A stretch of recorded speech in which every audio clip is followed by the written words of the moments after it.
निष्कर्ष पर पहुंच गए।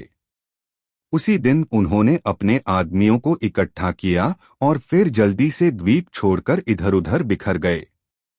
पलक झपकते ही इस द्वीप पर बड़ी संख्या में समुद्री डाकू गायब हो गए और ईशान को जल्द ही यह खबर मिल गई। लगता है शिचिबुकाई का प्रतिरोध भी कारगर है। नाना ने आह भरी और ईशान से कहा, उनके जाने से हमारी योजना पूरी हो जाएगी। अफसोस की बात है कि इनमें से ज्यादातर समुद्री लुटेरे बेगुनाहों के खून से रंगे हैं। अफसोस की बात है कि वे अपने किए की सजा भुगते बिना ही चले गए। यार्डी ने कहा। राघव चौहान थोड़ा मुस्कुराया और बोला, तो फिर इस बूढ़े को उनके पीछे जाने दो, हालांकि मैं खून का प्यासा नहीं हूं। उन्हें पकड़कर मरीन्स के पास भेजना अभी भी मुमकिन है। ईशान को भी ये समुद्री डाकू पसंद नहीं थे, इसलिए उसने राघव चौहान को नहीं रोका। उसने बस उससे कहा, अंकल ईशो, उनके इनाम वापस लाना याद रखना। उनमें से किसी को भाला मत मारना। इतने सारे इनाम हैं। आसपास मौजूद क्रूमेट्स जोर जोर से हंस पड़े।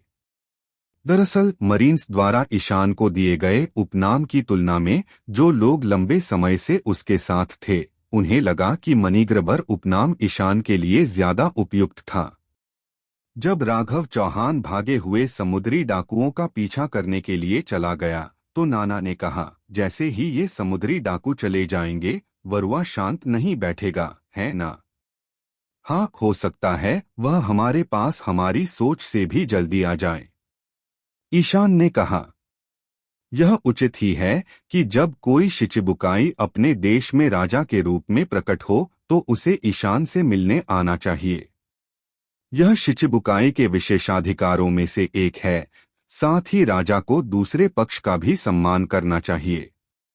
इसके अलावा विश्व सरकार की मान्यता के कारण एक शिचिबुकाई जो अभिनय करना जानता है, वह द्वीप का नायक भी बन सकता है, ठीक अलबस्ता में मगरमच्छ की तरह।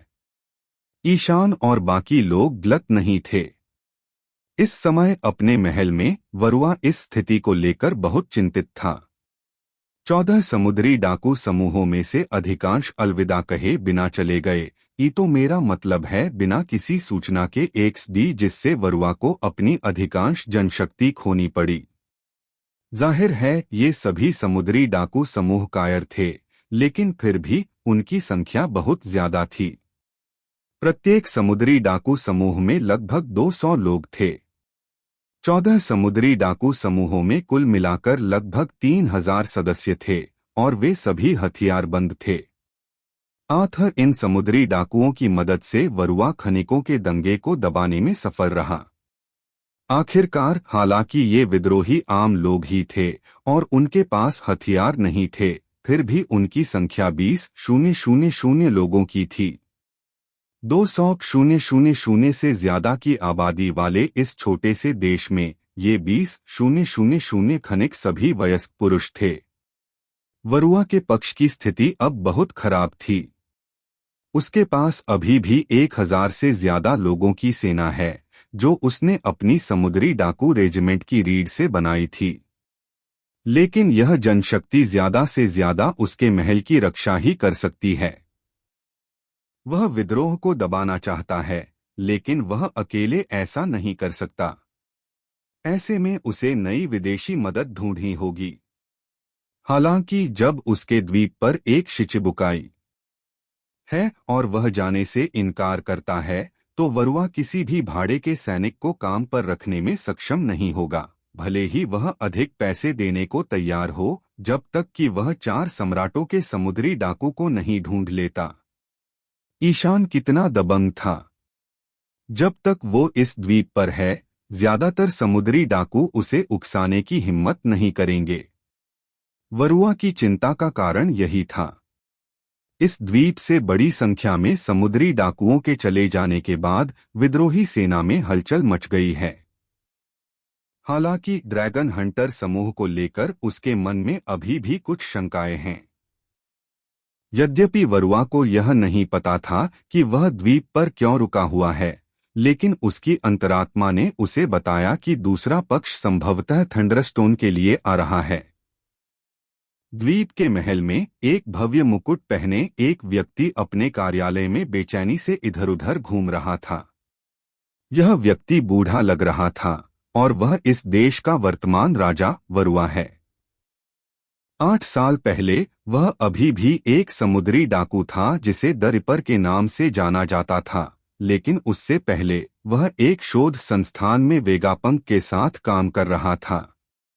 वरुआ का रूप बहुत ही संदिग्ध था। उसकी नाक बहुत ही उभरी हुई और नुकीली थी।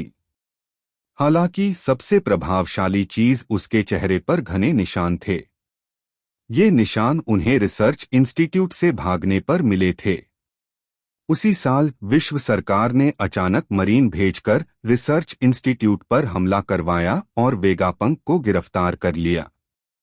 बाकी वैज्ञानिक कुछ भाग निकले और कुछ गिरफ्तार कर लिए गए, लेकिन उन्हें पूरी तरह से भंग कर दिया गया। वरुआ मरीन द्वारा पकड़े नहीं जाना चाहता था, इसलिए उसने उस समय छिपने का फैसला किया।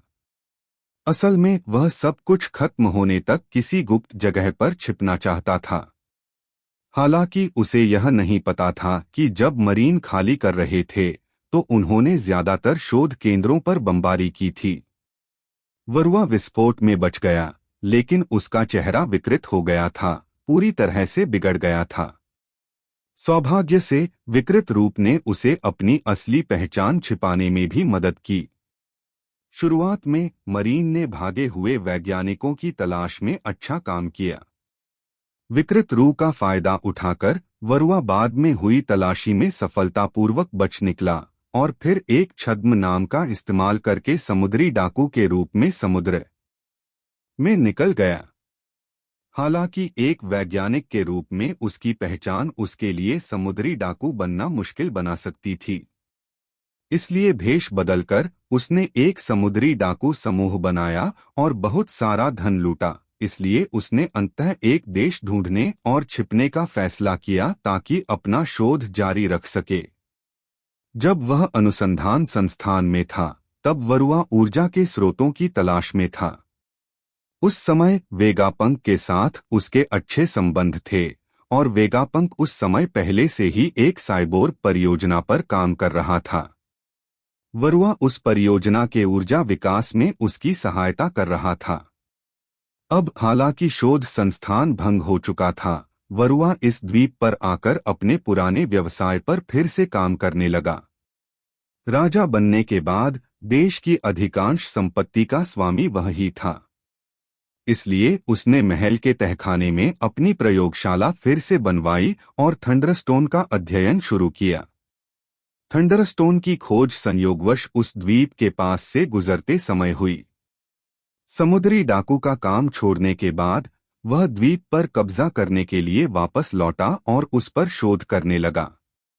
थंडरस्टोन की बात करते हुए मुझे उसी अक्षांश पर अन्य द्वीपों की स्थिति का उल्लेख करना होगा। सलामिस द्वीप छोड़ने के बाद लॉग पोज ने 3 अगले द्वीपों की ओर इशारा किया। बीच में एक वह द्वीप है जहां वे वर्तमान में हैं, लेकिन सही दिशा में नई दुनिया में प्रसिद्ध राइजिन द्वीप था।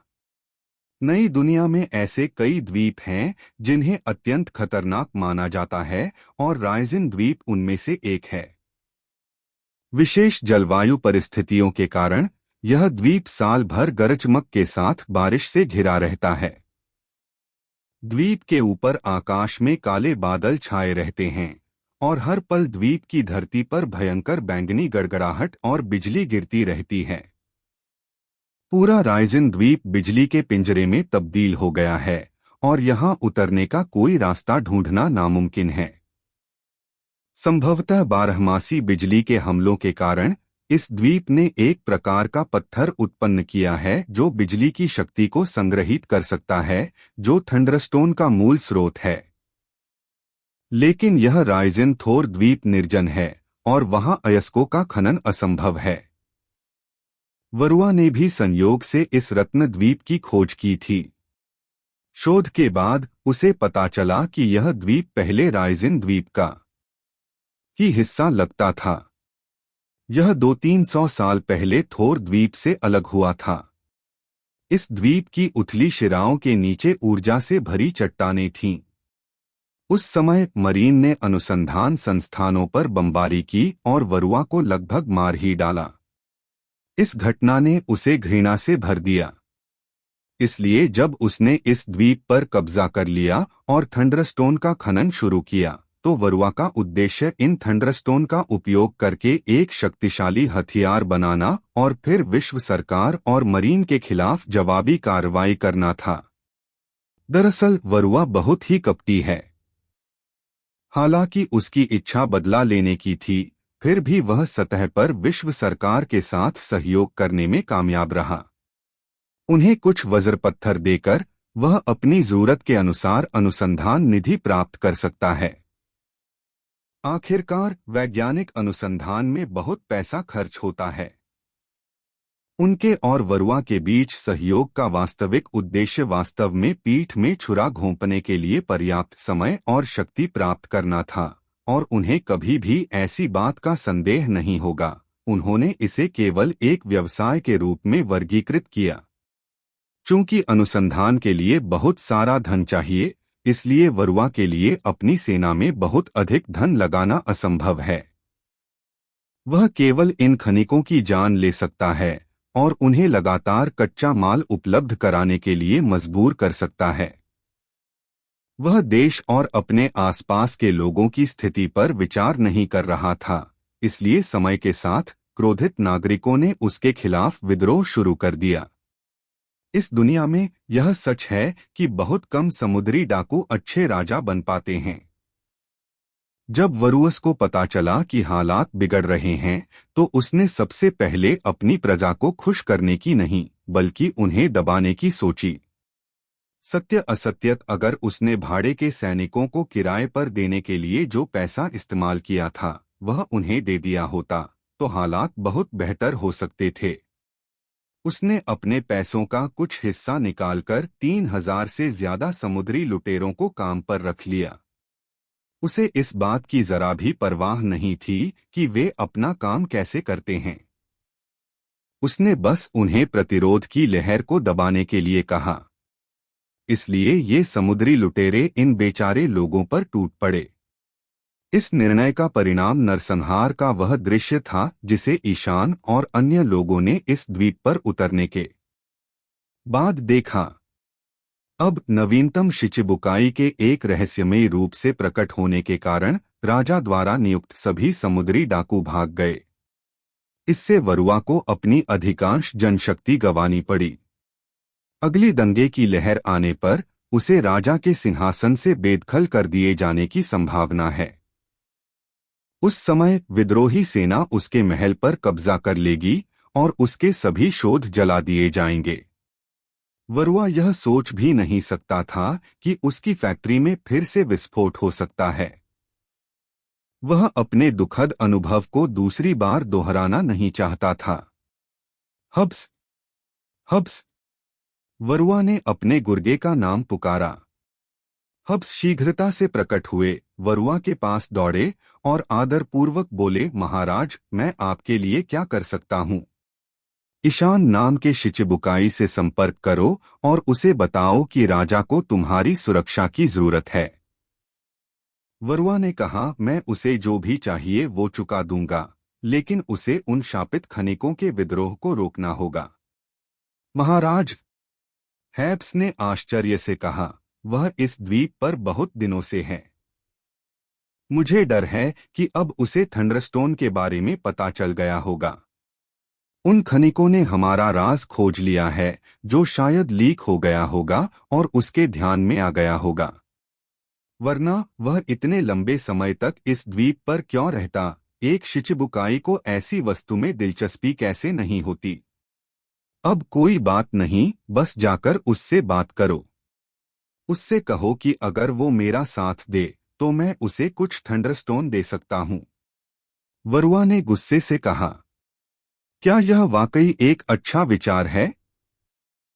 हैब्स अभी भी चिंतित था और बोला, क्या होगा अगर वह लालची हो जाए और थंडरस्टोन पर पूरा कब्जा करना चाहे? चिंता मत करो, मुझे बस थोड़ा और समय चाहिए, मेरी लेजर तोप सफलतापूर्वक विकसित हो जाएगी।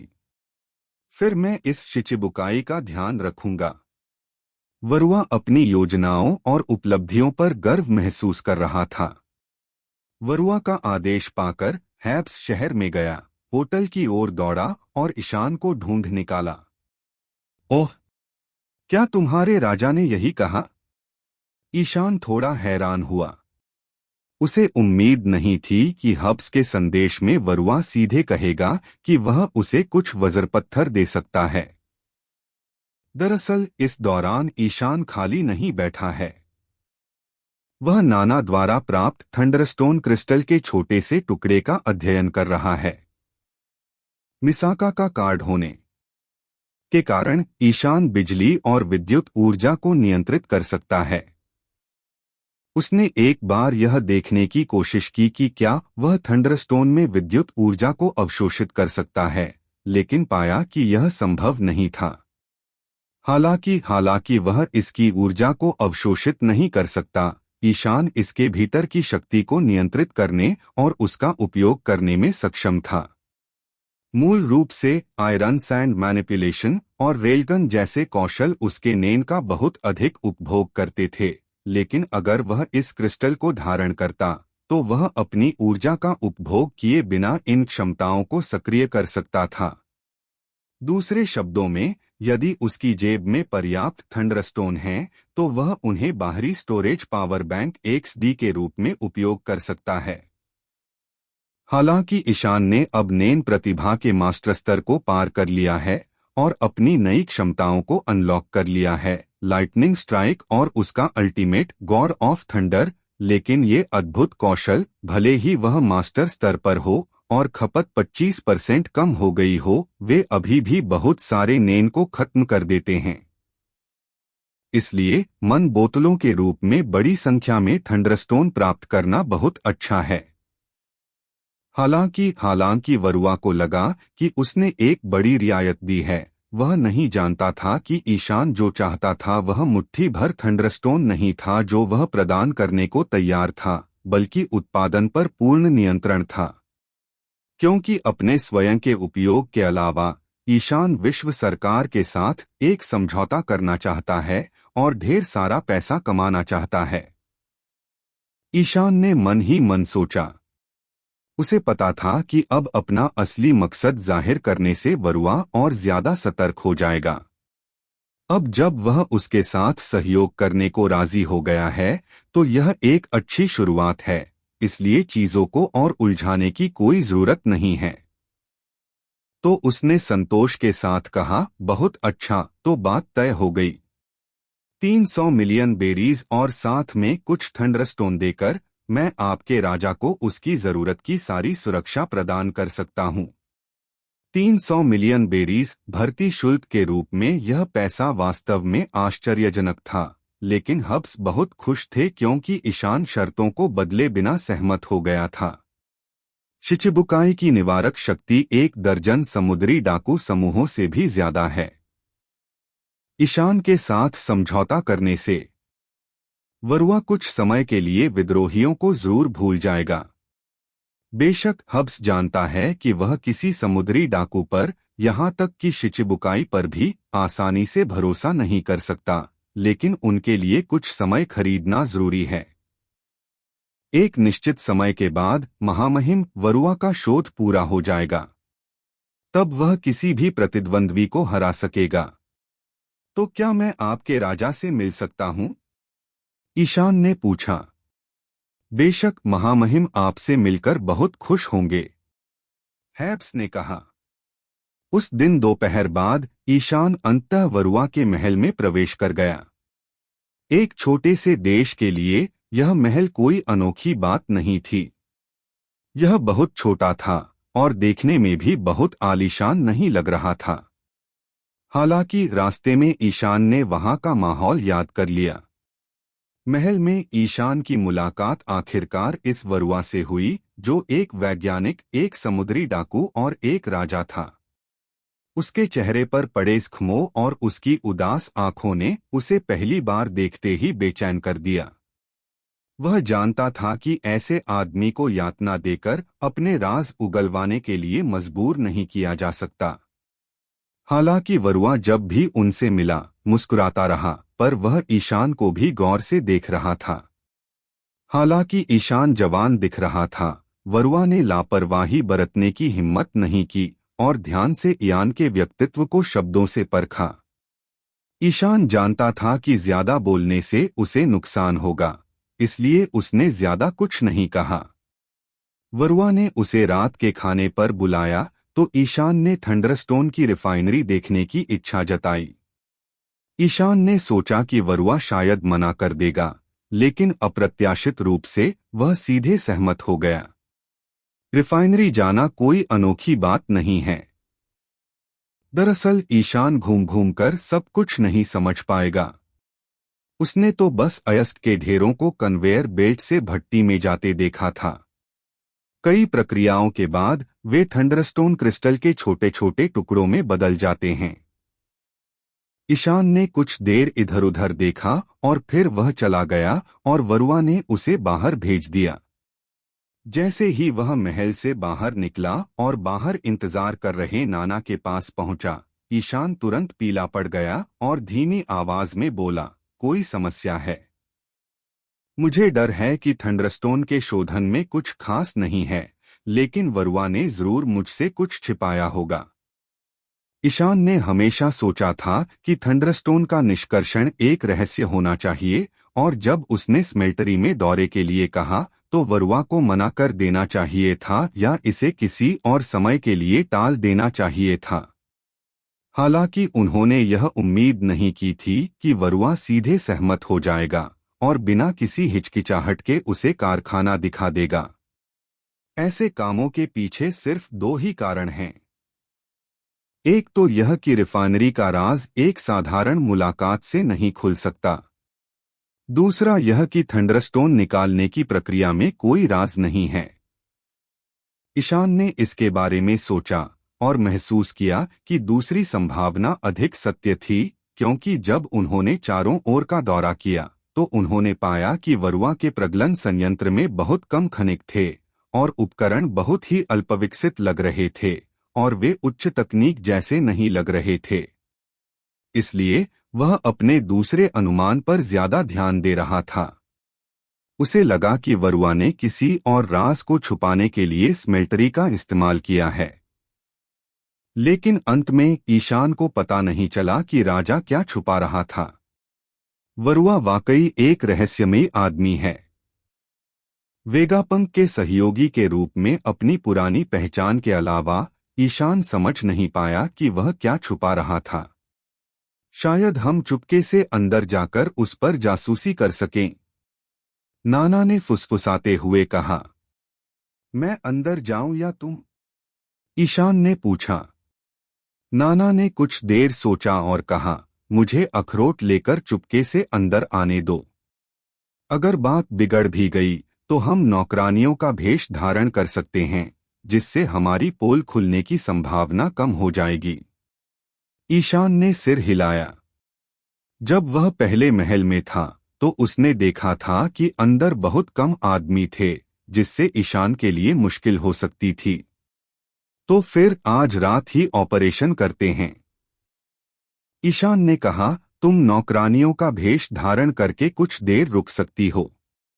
मुझे सूचना मिली है कि डोफ्लेमिंगो से बहुत सारे हथियार आ रहे हैं, इसलिए इस बीच मैं एरियन से संपर्क करूंगा। यह खबर सुनकर कि शिचिबुकाई ईशान ने राजा वरुआ की नौकरी स्वीकार कर ली है, द्वीप के विद्रोहियों ने कोई अचानक हरकत नहीं की और अपने काम पर लौट गए। वरुआ द्वारा खदानों में नियुक्त पर्यवेक्षक नवीनतम रिपोर्ट लेकर उनके पास लौट आए। हाल ही में खनिकों का वैमनस्य समाप्त हो गया। वरुआ बहुत संतुष्ट था और उसे लगा कि उसने सही फैसला लिया है। जब तक खनिक उपद्रव करना बंद कर देंगे, तब तक थंडरस्टोन का उत्पादन लगातार जारी रहेगा। उसके लिए अपने गुप्त अनुसंधान को आगे बढ़ाना और बाकी को विश्व सरकार को बेचना बहुत आसान हो जाएगा। हालांकि वरुआ को यह नहीं पता था कि विद्रोही सेना और खनिकों ने इस पागलपन को इयान के डर से नहीं बल्कि उसके कहने पर रोका था। यह सब उसकी योजना का हिस्सा था। बेबी 5 वादे के मुताबिक हथियारों और गोला बारूद से भरे जहाज के साथ द्वीप पर पहुंची। उसके जहाज पर डोनक्विजोट पायरेट्स का झंडा लहरा रहा था, इसलिए किसी की भी उस पर हमला करने या उसके पास जाने की हिम्मत नहीं हुई। उतरने की जगह ईशान ने चुनी थी और यही वह समुद्र तट था जहां वह पहली बार उतरा था। दो फ्लेमिंगो द्वारा ईशान को बेचे गए हथियारों में तलवारों की संख्या बंदूकों से लगभग दोगुनी थी, लेकिन यह 20,000 खनिकों की जरूरत पूरी करने के लिए पर्याप्त थी। इसलिए बेबी 5 के आगमन के साथ ईशान ने एरियन और अन्य लोगों को तुरंत अपने अधीन कर लिया और सहयोग का अपना हिस्सा पूरा किया। बहुत बहुत शुक्रिया सर ईशान। हथियार पाकर एरियन का हौसला बहुत बढ़ गया। उसने छाती पर हाथ फेरा और ईशान को सलाम करते हुए कहा, आपकी मदद के लिए शुक्रिया। इन हथियारों से हम जरूर वरुआ के शासन को उखाड़ फेंकेंगे। दरअसल वरुआ को अपने नागरिकों के विरोध में खड़े होने की कोई जरूरत नहीं थी। अगर वह इन खनिकों को ज्यादा वेतन दे और अपने पैसे का कुछ हिस्सा देश के विकास पर खर्च करे तो ईशान का मानना है कि द्वीप के निवासी उसकी सेवा करने में बहुत खुश होंगे। आखिरकार उनके पास खनिज संसाधनों के अलावा अपने शहरों को विकसित करने का कोई और तरीका नहीं था। ज्यादातर निवासी इधर-उधर खनन कर रहे थे। वे और क्या कर सकते थे? लेकिन दुर्भाग्य से वरुआ को अपने शोध के लिए ढेर सारे पैसों की जरूरत है और वह वाकई सबको संतुष्ट नहीं कर सकता। TN हाँ 300,000,000,20,000,15,000 जामुन इन खनिकों का कुछ नहीं बिगाड़ पाएंगे, उसकी बात तो सही है। द्वीप पर खनिकों को उसके लिए काम करने के लिए मजबूर किया जाता था और उन्हें कोई वेतन नहीं दिया जाता था। रोजाना का इनाम कुछ ब्रेड के टुकड़े और थोड़ा सा शोरबा होता था। ऐसी जिंदगी कौन झेल सकता है? अगर वे विद्रोह न करते तो अजीब होता। ईशान ने एरियन की कृतज्ञता पर कोई टिप्पणी नहीं की। वह जानता है कि विद्रोही सेना द्वारा वरुआ को उखाड़ फेंकने के बाद एरियन राजा बनेगा। वह वरुआ की तरह अपने खनिकों की जान नहीं लेगा, बल्कि उन्हें बेहतर व्यवहार और पारिश्रमिक जरूर देगा। तो ईशान ने उससे कहा, क्या तुमने कभी सोचा है कि जब तुम्हारा देश नए युग में प्रवेश करेगा तो उसका विकास कैसे होगा? रत्नों की नसें तो खोदकर साफ कर दी गई हैं और वज्र पत्थर की नसें एक दिन सूखकर वापस आ जाएंगी। तब तुम क्या करोगे? जीवित रहने के लिए तुम क्या करोगे? एरियन कुछ देर के लिए अचंभित रह गया। उसने वास्तव में इन मुद्दों पर विचार नहीं किया था। थंडरस्टोन एक अनोखा अयस्क है। ईशान ने आह भरते हुए कहा, शायद आप इस पर कुछ हंगामा मचा दें, जैसे थंडरस्टोन की ऊर्जा से बिजली से चलने वाला एक शहर बसाएं, पर्यटन के लिए रास्ता खोलें, वगैरह। ईशान जानता है कि यह दुनिया इस क्षेत्र में आगे बढ़ चुकी है। उसने कई विद्युत उत्पाद देखे हैं, लेकिन यह इस दुनिया की विशिष्ट भौगोलिक परिस्थितियों के कारण सीमित है।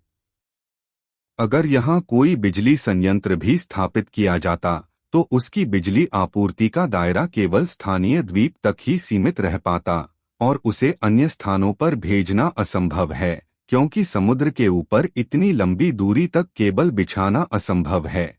इसलिए विद्युत उपकरणों का उपयोग बहुत अधिक नहीं हुआ है। इस द्वीप पर थंडरस्टोन एक अनोखा अयस्क है। इससे भले ही कोई बिजली घर उतना उपयोगी न हो, एक इलेक्ट्रिक सिटी बनाई जा सकती है जो इस द्वीप को एक अनोखा स्थान बना देगी। और क्या यह पर्यटन नहीं है, सिर्फ कुछ अनोखा देखने के लिए यात्रा करना? हो सकता है जब यह कभी न सोने वाला शहर बन जाए तो यह नई दुनिया से और ज्यादा पर्यटकों को आकर्षित करेगा। ईयान के विचार से एरियन की आंखें चमक उठीं और वह अपने सुझाव की व्यवहार्यता पर विचार करने लगा। ईशान को इस बात की परवाह नहीं थी कि वह अपने विचार का क्या करेगा। उसने बस उसका जिक्र किया। विद्रोहियों को हथियार मुहैया कराने के बाद उसने एरियन से कहा कि विद्रोही थोड़ी देर आराम करें और तब तक इंतजार करें जब तक वह वरुआ का राज न खोज ले। फिर वे बड़े पैमाने पर हमला कर सकते हैं। वरुआ ने कभी नहीं सोचा होगा कि ईशान, जो शुरू से ही उसकी नौकरी के पीछे पड़ा था, न केवल उसका साथ नहीं देगा बल्कि उसके दुश्मनों के साथ भी चला जाएगा। ऐसा तो बिल्कुल भी नहीं है कि वह उसके पक्ष में हो। उस पल से जब ईशान ने द्वीप पर उतरते ही नरसंहार देखा, वरुआ बस एक मरा हुआ आदमी था जो अपनी आखिरी सांसें ले रहा था। नाना और वॉलनट को सुरक्षित वापस आने में 2 दिन लगे। क्या इस आदमी वरुआ के पास और भी राज हैं? ईशान ने उन्हें देखते ही पूछा तो नाना ने जवाब दिया, वॉलनट और मैंने नौकरानी बनकर 2 दिनों तक महल की खोजबीन की। हमने पाया कि हर रात वरुआ महल में गायब हो जाता था, लेकिन हम उसका पीछा नहीं कर सकते थे। हम उसके शयन कक्ष के पास जाना चाहते थे, लेकिन हमने पाया कि उसने अपने शयन कक्ष के बाहर बड़ी संख्या में लाल आंखों वाले उल्लुओं का इंतजाम कर रखा था। हालांकि वॉलनट की क्षमता हमारी आवाजों को खत्म कर सकती है, लेकिन हम लाल आंखों वाले उल्लुओं का पता लगने से बच नहीं सकते। इसलिए हताश होकर हमें वापस आना पड़ा। वॉलनट जोर से चिल्लाया, वह अपने रहस्य अपने शयन कक्ष में छुपा रहा होगा। लाल आंखों वाला उल्लू ईशान इस जीव के बारे में थोड़ा बहुत जानता था। लाल आंखों वाले उल्लू की नजर रात में रोशनी बिखेरती है, और जैसे ही कोई जीव उनकी नजर में आता है, वे चीखकर सुरक्षाकर्मियों को सतर्क कर देते हैं। यह उल्लू बहुत दुर्लभ है और इसका इस्तेमाल सिर्फ खजाने की सुरक्षा के लिए किया जाता है। तो थंडरस्टोन की निष्कर्षण तकनीक के बारे में क्या? ईशान ने पूछा। मुझे डर है कि थंडरस्टोन का शोधन बस एक सामान्य गलाने की प्रक्रिया है। नाना ने कहा, हालांकि वरुआ ने अपने महल में ही गलाने की फैक्ट्री लगाई थी, लेकिन हमने पाया कि वह पिछले 2 दिनों से वहां कभी नहीं गया। लेकिन फैक्ट्री में थंडरस्टोन का उत्पादन सामान्य रूप से होता रहता है। खैर, ऐसे में चलो अब चलते हैं। ईशान के मन में भी कुछ बुरे शक थे। उसे लग रहा था कि अब वो वरुआ को राज नहीं करने दे सकता। इसलिए उस शाम ईशान ने एरियन से संपर्क किया। हाल ही में विद्रोहियों को हथियार मिलने के बाद उन्होंने उनसे परिचित होने का यह मौका लिया। जब ईशान ने उन्हें बताया कि उन्हें आज रात कार्रवाई करनी है, तो शहर के हर कोने में बड़ी संख्या में हथियारबंद खनिक उमड़ पड़े। वे जल्दी से सड़कों से इकट्ठा हुए और फिर खदान पर हमला कर दिया। लगभग 5,000 खनिक अभी भी वरुआ के लिए खनन के लिए गुलाम थे। वरुआ के ज्यादातर अधीनस्थ वहां मजदूरों की निगरानी के लिए तैनात थे। जब विद्रोही वहां पहुंचे तो उन्होंने तुरंत इन समुद्री डाकुओं से भीषण युद्ध शुरू कर दिया। हथियारों के मामले में खनिकों का संख्याबल स्पष्ट था। हालांकि उनका युद्ध अनुभव इन समुद्री डाकुओं जितना अच्छा नहीं था, फिर भी उन्होंने घेराबंदी के दौरान वरुआ के आदमियों को एक-एक करके मार गिराया। पर्यवेक्षकों ने विद्रोहियों पर बमबारी करने के लिए तोपें निकालीं, लेकिन वे जल्द ही अथक विद्रोहियों से आगे निकल गए। बलिदान की परवाह किए बिना उन्होंने अंततः इन समुद्री डाकुओं को मार डाला और सभी तोपों को नष्ट कर दिया। खदान का स्थान महल से थोड़ा दूर था, लेकिन फिर भी चीखें और गोलाबारी की आवाज महल तक पहुंच गई। क्या हो रहा है? वरुआ भूमिगत प्रयोगशाला में अपना शोध कार्य कर रहा था। शोर सुनकर वह बाहर भागा और उनके विश्वासपात्र हैब्स ने घबराकर उन्हें बताया, महाराज, यह तो बहुत बुरा हुआ। उन शापित खनिकों ने खदान पर कब्जा कर लिया है। हमारे लोगों का क्या? हमारी तो 1000 से ज्यादा लोगों की टीम है वहां। वरुआ चिल्लाया, इनसे कहो इन कमीनों को मार डालें। हमारे लोग मारे गए। हब्स ने कांपते हुए कहा, ये विद्रोही सब हथियारबंद थे। पता नहीं इनके पास इतने हथियार कहाँ से आए। हमारे सैनिक इनका विरोध नहीं कर पाए। वरुआ ने जब स्थिति के बारे में और सुना तो वह घबरा गया। उसे नहीं लगा कि ये हथियार ईशान ने दिए हैं। विद्रोही सेना के प्रतिरोध से वह स्तब्ध था। वरुआ अब बस ईशान की मदद ले सकता था, इसलिए उसने चिल्लाकर कहा, जल्दी करो। जाओ और ड्रैगन हंटर पायरेट ग्रुप को ढूंढो। हमने उन्हें बहुत पैसा दिया है। अब समय आ गया है कि वे अपना काम करें। हालांकि जैसे ही वरुआ ने बोलना समाप्त किया, महल का द्वार अचानक खुल गया और एक आवाज ने कहा, हमें खोजने की कोई आवश्यकता नहीं है। हम पहले से ही यहाँ हैं। वरुआ ने ऊपर देखा और पाया कि जो व्यक्ति अभी अंदर आया था वह ईशान था। हब्स को अभी तक समझ नहीं आया है कि क्या हो रहा है। ईशान और बाकियों को आते देख उसने उत्साह से उनका अभिवादन किया और कहा, वाह भगवान ईशान, आप समय पर आ गए। विद्रोहियों ने खदान पर कब्जा कर लिया है। वे जल्द ही यहाँ आएंगे। कृपया महामहिम वरुआ की रक्षा करें। हब्स की आवाज अभी धीमी नहीं हुई थी कि उसके पीछे से वरुआ अचानक गरजा, हब्स मत जाओ। जब हैब्स ने चिल्लाहट सुनी तो वह बस अपना सिर घुमाना चाहता था, लेकिन इस समय एक बहुत बड़ी ताकत ने उसके पेट पर प्रहार किया। ईशान बहुत आलसी था, इसलिए उसने अपना पैर उठाया और उसे अपने रास्ते से हटा दिया। चाहे वे कितने भी मूर्ख क्यों न हो, वरुआ को एहसास हुआ कि इस समय ड्रैगन हंटर समुद्री डाकू समूह संयोग से अचानक महल में प्रकट हुआ, जो बिल्कुल असामान्य था। यह देखकर कि ईशान ने हैब्स को बाहर निकाल दिया है, वरुआ ने बस उसे देखा, फिर उदास चेहरे के साथ ईशान से कहा, ऐसा लगता है कि आप थंडरस्टोन के उत्पादन पर पूर्ण नियंत्रण रखना चाहते हैं। ईशान ने सिर हिलाया और कहा, हाँ, मैं अब और इंतजार नहीं करना चाहता। वरुआ की आंखें एक अजीब सी चमक से चमक उठीं। उसने सिर नीचे किया और कहा, दरअसल थंडरस्टोन का शोधन इतना जटिल नहीं है। इसके लिए किसी विशेष उपचार या सामग्री की जरूरत नहीं होती। मैं पूरी स्मेल्टर मशीन तुम्हें सौंप सकता हूं, बस मुझे जाने दो। ईशान अपने जवाब से बहुत संतुष्ट था। लगता है उसका अनुमान गलत नहीं था। थंडरस्टोन के शोधन में कोई छिपा हुआ तत्व नहीं है। हालांकि अगर वरुआ ने उसे इसके बारे में नहीं बताया, तब भी वह खनिकों और कारखाने के मजदूरों के साथ मिलकर काम कर सकता है। उन्होंने मुस्कुराते हुए कहा, ऐसी परिस्थितियों में भी क्या आप राजा बनना चाहते हैं? नहीं, वरुआ ने सरलता से कहा, मैं बस इस द्वीप को छोड़ना चाहता हूँ। कृपया मुझे अपना सामान लेकर जाने की अनुमति दें। हाँ, तुम अपना सामान लेकर जा सकते हो। ईशान ने सिर हिलाया और कहा, लेकिन यह तुम्हारे बेडरूम की जांच करने के बाद ही होगा। वरुआ हैरान था। उसने सोचा था कि ईशान वज्रपत्थर लेने आया है, लेकिन उसे नहीं लगा था कि उसका राज खुल गया है। हालांकि ऐसा लग रहा था कि ईशान को नहीं पता कि उसके बेडरूम में क्या छिपा है, लेकिन बस कुछ ही समय में उसका राज खुल जाएगा। धिक्कार है। वरुआ ने दांत पीसकर सिर नीचे करके जमीन पर पड़े।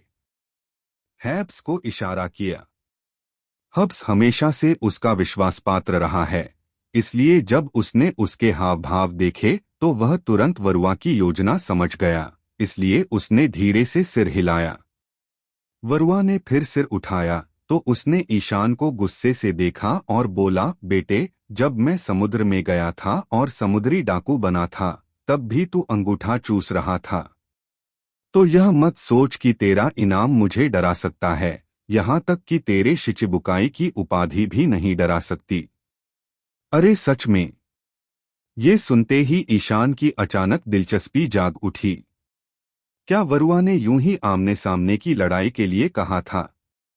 वरुआ ने अपनी 5 पंजे के आकार की उंगलियां फैला दीं, उपहास किया और ईशान से कहा, आप पहले से ही जानते होंगे कि मेरा उपनाम रिपर हुआ करता था, लेकिन आप निश्चित रूप से नहीं जानते कि मेरे आंसू फल की क्षमता कितनी मजबूत है। यह कहने के बाद वरुआ ने दोनों हाथों से एक दूसरे को काटते हुए हिंसक पंजा मारने की क्रिया की। जैसे ही ईशान ने उसकी हरकतें देखीं, उसे तुरंत लगा कि कुछ बुरा होने वाला है, इसलिए उसने तुरंत अपने दल को पीछे हटने और दूर रहने के लिए चिल्लाया, जबकि वह खुद कूद गया। और जब वह छलांग लगाकर दूर चला गया, तो उसने पाया कि जहां वह खड़ा था, वहां क्षैतिज सीधी रेखा पर सब कुछ मलबे के टुकड़ों में बदल गया। लंबे लाल कालीन को टुकड़ों में काट दिया गया, जमीन पर पड़े संगमरमर को भी काट दिया गया और इयान के दल के एक सदस्य के हाथ में मौजूद लंबी तलवार, जो बच नहीं सका था, भी काट दी गई। यह दृश्य देखकर ईशान सिहर उठा। यह कैसी शक्ति है? ध्यान से देखो छोटे बदमाश। वरुआ ने ड्रैगन हंटर्स के हैरान चेहरे देखे, फिर वह गर्व से मुस्कुराया और बोला, यह आंसू फल की क्षमता है। इसके साथ मैं इस दुनिया के सभी ठोस पदार्थों को फाड़ सकता हूँ। यह एक शुद्ध विनाशकारी शक्ति है। ईशान ने हैरानी से वरुआ को देखा और फिर जमीन की तरफ जहां वह खड़ा था। वह अच्छी तरह जानता था कि यह फाड़ने की क्षमता कई बार जैसी जरूर लगती है, लेकिन इसका असर बिल्कुल अलग होता है। यद्यपि वार किसी वस्तु की ठोस संरचना को नष्ट करने के स्तर तक भी पहुंच सकता है, लेकिन यदि वह किसी वस्तु को अनगिनत टुकड़ों में बदलने की ऐसी स्थिति प्राप्त करना चाहता है, तो ऐसा केवल एक पल में दर्जनों उड़ते हुए वार करके ही किया जा सकता है। हालांकि आंसू फल की अपनी क्षमता के साथ वरुआ केवल एक चाल के साथ इस प्रभाव को प्राप्त करने में सक्षम था। ईशान सावधान, लगता है इसकी फल शक्ति जागृत हो गई है। राघव चौहान अचानक बोला। बिल्कुल सही। चलो मैं तुम्हें और भी शक्तिशाली क्षमताएं दिखाता हूं। वरुआ हंसा, फिर अपने हाथों को क्रॉस करके घुमाया और एक व्यापक रेंज वाला हमला शुरू कर दिया। धमाका! महल के अंदर की सभी दीवारें और वस्तुएं जो उसके प्रहार से प्रभावित हुईं, अचानक अनगिनत चूर्णों में बदल गईं। महल के खंभों का मध्य भाग ढह गया। मेजें, मोमबत्तियां और सारा फर्नीचर जो उसकी शक्ति के संपर्क में आया, अचानक धूल में बदल गया। सहारा खोने के बाद ये सभी वस्तुएं नीचे गिर गईं। वरुआ का हमला महल के स्तंभों पर लक्षित था। कई स्तंभों के एक हिस्से के नष्ट हो जाने के बाद पूरा महल ढहने लगा। अरे अभी निकल जाओ, ईशान ने जल्दी से कहा। ड्रैगन हंटर पायरेट ग्रुप के सभी सदस्य जल्दी से बाहर भागे। खुशकिस्मती से वे दरवाजे पर थे, इसलिए उनके लिए बाहर निकलना आसान था। उनके बाहर निकलते ही महल का मुख्य हॉल गड़गड़ाहट से भर गया और फिर एक जोरदार धमाके के साथ पूरा हॉल ढह गया। धुएं और धूल से हवा भर गई और सबको खांसी आने लगी। कुछ छींकें आने के बाद डोरोनी ने पूछा, इस आदमी ने अभी क्या किया? उसके हमले से प्रभावित सभी वस्तुओं का अंतराण्विक गुरुत्वाकर्षण नष्ट हो गया है। नाना का चेहरा स्तब्ध रह गया, लेकिन वह समझ गई कि उसने क्या किया है और बोली कि यही एकमात्र व्याख्या है जो मैं सोच सकती हूँ कि ऐसी कोई स्थिति नहीं होगी जिसमें वस्तुएं तुरंत धूल में बदल जाएं। बिल्कुल सही। वरुआ ने, जैसा कि नाना ने अनुमान लगाया था, रास्ते में आने वाली सभी वस्तुओं के आणविक बंधन को तोड़ दिया। आखिरकार वह एक वैज्ञानिक था और इस क्षेत्र का जानकार था। वह किसी वस्तु के ठोस रूप का कारण जानता था, इसलिए उसने अंतराण्विक गुरुत्वाकर्षण को तोड़ने की अपनी क्षमता विकसित की। नाना की बातें सुनकर ईशान भी इस उपलब्धि पर आश्चर्यचकित हुए बिना नहीं रह सका। यह कितनी भयानक बात है कि वरुआ जैसा वैज्ञानिक अपनी अनोखी क्षमता को इस हद तक विकसित करने की सोच भी सकता है। दरअसल तथाकथित फल जागृति फल की क्षमताओं का एक उच्चतर विकास और अनुप्रयोग है। हालांकि प्रत्येक फल की जागृति शैली अलग अलग प्रतीत होती है। सच कहें तो कुमास फल यानी पंजा फल का विकास भी जागृति माना जा सकता है। यह न केवल वस्तुओं से टकराकर उछल सकता है, बल्कि लोगों की थकान और दर्द को भी उभार सकता है, जो असामान्य है। वरुआ का आंसू वाला फल बहुत विनाशकारी होता है। कल्पना कीजिए, अगर उसका फाड़ने वाला वार किसी पर पड़ जाए तो मानव शरीर का वह हिस्सा तुरंत मांस के टुकड़ों में बदल जाएगा और टुकड़े टुकड़े हो जाएगा, और अगर यह किसी महत्वपूर्ण बिंदु पर लगे तो मूल रूप से तुरंत मृत्यु हो जाएगी। 340 मिलियन बेरीज के इनाम के साथ वरुआ एक अत्यंत भयानक समुद्री डाकू था। क्या वह आदमी महल में दफन होने से नहीं डरता? इस पर वॉलनट ने कहा। राघव चौहान ने भौहें चढ़ाई और उसे इस समय याद दिलाया, ईशान, मुझे लगता है कि वरुआ ने यह जानबूझकर किया है। मैंने देखा कि हब्स नाम का आदमी गायब है। उसकी बात सुनकर ईशान ने अचानक प्रतिक्रिया दी। वरुआ ने ऐसा वार आसपास के लोगों पर हमला करने के लिए नहीं किया था। ऐसा लग रहा था कि वह ईशान से लड़ने की कोशिश नहीं कर रहा था, बल्कि हब्स के भागने को छुपाने की कोशिश कर रहा था। कहने की जरूरत नहीं है कि हब्स अवश्य ही वरुआ के शयनकक्ष में गया होगा। वे क्या छिपा रहे हैं? जब हब्स बाहर आएगा तो उसे समझ आ जाएगा। यह सोचकर ईशान ने तुरंत अपने हाथ पर विशेष पट्टी खोली और उसके सामने ढह गए महल में काले ड्रैगन की लहर भेजी। दानव जगत का उग्र काला अजगर हर बार प्रकट होते ही बेहद रोमांचकारी लगता था। अत्यधिक तापमान ने रास्ते के पत्थरों और मलबे को तुरंत वाष्पित कर दिया, जिससे सबके लिए रास्ता साफ हो गया और महल का आंतरिक भाग प्रकट हो गया। नाना और वॉलनट के मार्गदर्शन में ईशान राजा के शयनकक्ष की ओर दौड़ा। महल ढह गया था और उसका कमरा भी इससे अछूता नहीं था। यान के प्रहार से पूरी ढही हुई छत गायब हो गई थी और शयनकक्ष भी सामने आ गया था। लेकिन जब उन्होंने चारों ओर देखा तो उन्हें वरुआ नहीं मिला। इस समय अचानक एक हिंसक कंपन ने महल के फर्श को हिलाना शुरू कर दिया।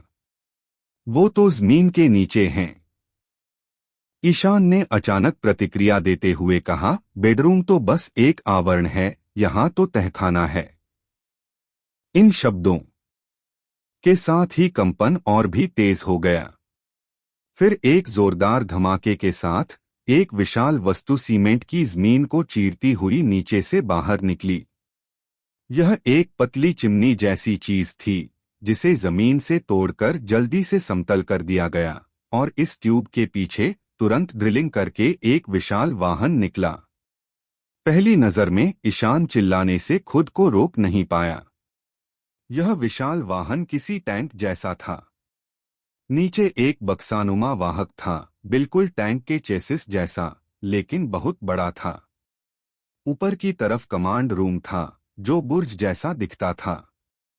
अभी अभी जो चिमनी दिखाई दी वह असल में उसका थूथन था। बस यूं ही कहूं तो अगर वरुआ एक टैंक बनाता तो ईशान को इतनी हैरानी नहीं होती। उसे हैरानी तो ऊपर वाले बुर्ज के आकार से हुई। बीच में एक लंबी बैरल बनी थी, लेकिन नीचे की तरफ दो गोल हिस्से थे। तोप वाला हिस्सा दो नर जामुनों वाले सॉसेज जैसा दिखता था। Neo Armstrong cyclone jet Armstrong तोप। यह निश्चित रूप से एक neo Armstrong cyclone jet Armstrong तोप है। जैसे ही यह अजीब तरह से बना टैंक सामने आया, यान की लंबे समय से खोई हुई त्सुकोमी आत्मा भड़क उठी।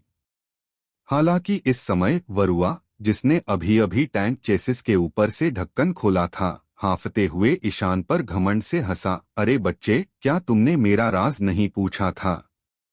चलो अब मैं तुम्हें दिखाता हूँ यह मेरी उत्कृष्ट कृति है, रायख तोप। थंडर रोरसियर। बिल्कुल नहीं। ईशान बहुत गंभीर होकर बोला, यह कोई रायख तोप नहीं है। यह एक रायख तोप है। वरुआ ने कहा। बिल्कुल नहीं। ईशान ने कहा, यह एक neo Armstrong cyclone jet Armstrong तोप है। इस समय ईशान अपने त्सुकोमी दिव्य कौशल को दिखाने के लिए शिनपाची शिमुरा के कार्ड से लैस होना चाहता था।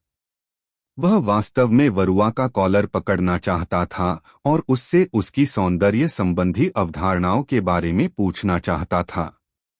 सिर्फ ईशान ही नहीं, बल्कि ड्रैगन हंटर समुद्री डाकू समूह के सदस्य भी इस रायख तोप को देखकर हंसे बिना नहीं रह सके। उन्हें कोई दोष नहीं दे सकता, समस्या यह थी कि यह तोप देखने में ठीक नहीं लग रही थी।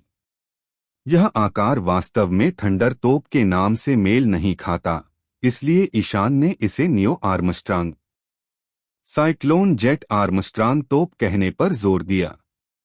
हालांकि वरुआ उलझन में था।